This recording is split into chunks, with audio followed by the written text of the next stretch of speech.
रावण से पहले कौन था लंका का असली मालिक?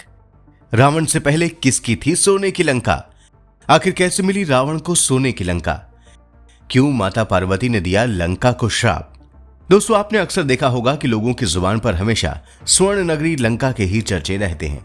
ज्यादातर लोग सोने की लंका को रावण का ही महल मानते हैं, लेकिन पुराणों के अनुसार यह स्वर्ण नगरी रावण की नहीं बल्कि किसी और की थी, जो शायद आज के जमाने में कम ही लोग जानते हैं।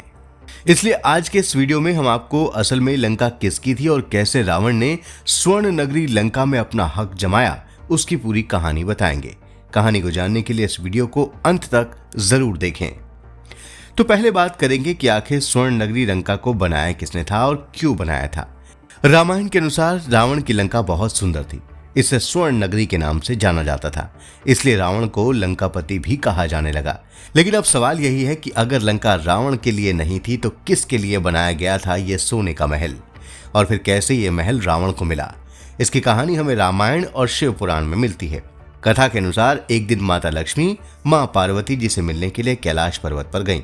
जैसे कि आप जानते हैं कि भगवान शिव और मां पार्वती का निवास तो कैलाश पर्वत है। ऐसे में जब लक्ष्मी मां ने मां पार्वती से पूछा कि आप राजकुमारी होते हुए भी कैसे इन पहाड़ों में बिना महल के अपना जीवन यापन कर रही हैं, ऐसा सुनकर पार्वती जी को काफी शर्मिंदगी महसूस हुई और वो दुखी हो गईं। जिसके बाद उन्होंने अपने पति महादेव से कहा कि सारे देव तो सुंदर महलों में रहते हैं, लेकिन देवादिदेव शमशान और सिर्फ बर्फ की चट्टानों में रहते हैं। उन्होंने महादेव से कहा कि हमें भी महल में रहना चाहिए। आपका महल तो इंद्र के महल से भी उत्तम और भव्य होना चाहिए। मां पार्वती जिद करने लगी कि उनको भी एक भव्य महल चाहिए, जैसा तीनों लोकों में कहीं ना हो। भला अपनी पत्नी अपनी अर्धांगिनी की बात भगवान शिव कैसे टाल सकते थे?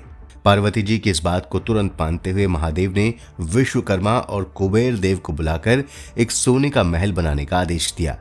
भगवान विश्वकर्मा एक बहुत ही बड़े शिल्पकार और निर्माण के देवता माने जाते हैं। मान्यता है कि उन्होंने ही ब्रह्मांड का निर्माण किया था। भगवान शिव ने विश्वकर्मा को एक ऐसा महल बनाने को कहा जिसकी सुंदरता की बराबरी कहीं और ना हो, वो ना तो धरती पर हो और ना ही जल में। इस भव्य महल को बनाने के लिए विश्वकर्मा जी जगह की खोज करने लगे। उन्हें एक ऐसी जगह दिखाई दी जो चारों ओर से पानी से ढकी हुई थी।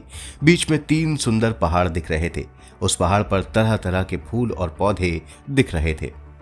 विश्वकर्मा जी ने माता पार्वती को उस जगह के बारे में बताया तो माता प्रसन्न हो गई और उसी इलाके में एक भव्य महल बनाने का आदेश दे दिया। विश्वकर्मा जी ने अपनी कला का परिचय देते हुए वहां सोने की तरह चमकती हुई एक अद्भुत नगरी ही बना दी, जिसे सोने की नगरी लंका कहा जाने लगा। अब माता ने इस भव्य महल का गृह प्रवेश करने के लिए एक महान ऋषि पुरोहित विश्रवा ऋषि को बुलाया और साथ ही सभी देवी देवताओं और ऋषियों को भी बुलाया गया। जिसने भी इस महल को देखा वो उसकी प्रशंसा करते हुए नहीं थका। गृह प्रवेश के बाद महादेव ने आचार्य से दक्षिणा मांगने को कहा, लेकिन ऋषि विश्रवा ने लोभ में आकर भगवान शिव और माता पार्वती से दक्षिणा में लंका नगरी ही मांग ली। अपने वचन के चलते माता पार्वती और भगवान शिव ने लंकापुरी को दान तो कर दिया, परंतु पार्वती जी को विश्रवा पर खूब क्रोध भी आया और उन्होंने ऋषि विश्रवा को श्राप दे दिया। उन्होंने कहा कि तूने महादेव की सरलता का फायदा उठाकर मेरे प्रिय महल को मुझसे छीना है।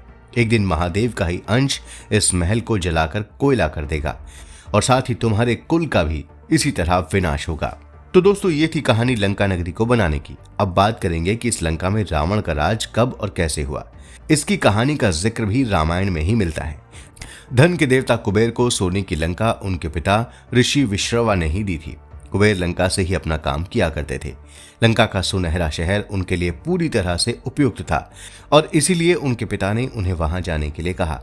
आपको बता दें कि ऋषि विश्रवा के पुत्रों में रावण, कुबेर, कुंभकर्ण, विभीषण और शूर्पणखा शामिल हैं। रावण ने कई हजार सालों तक कड़ी तपस्या कर ब्रह्मा जी से कई तरह की शक्तियां हासिल की थी और उन्हीं शक्तियों का उपयोग कर रावण ने अपने भाई कुबेर को युद्ध में हराया था और उनका पुष्पक विमान सहित सभी धन और सबसे कीमती चीज यानी सोने की नगरी लंका भी हड़प ली थी। लंका मिल जाने के बाद रावण बहुत अहंकारी हो गया था। उसने लंका के लोगों पर खूब अत्याचार करना शुरू कर दिया। ये घटना उसकी अधर्म और छल की प्रवृत्ति को दर्शाती है, जो बाद में उसके पतन का कारण बनी। क्योंकि मां पार्वती ने पहले ही इस सोने की लंका को शापित बना दिया था और शाप के कारण शिव के अवतार हनुमान जी ने लंका को जलाया। विश्रवा के पुत्र रावण, कुंभकर्ण और उनके कुल का विनाश हुआ। फिर भगवान राम ने लंका को ऋषि विश्रवा के पुत्र विभीषण को सौंप दिया, क्योंकि विभीषण अपने सभी वंशों से अलग एक धार्मिक व्यक्ति थे और प्रभु राम के भक्त थे।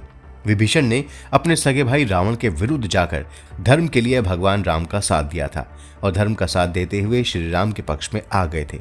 तो दोस्तों, ये थी लंकापति रावण की लंका नगरी की कहानी। इस वीडियो को देखने के बाद आपको क्या कुछ कहना है?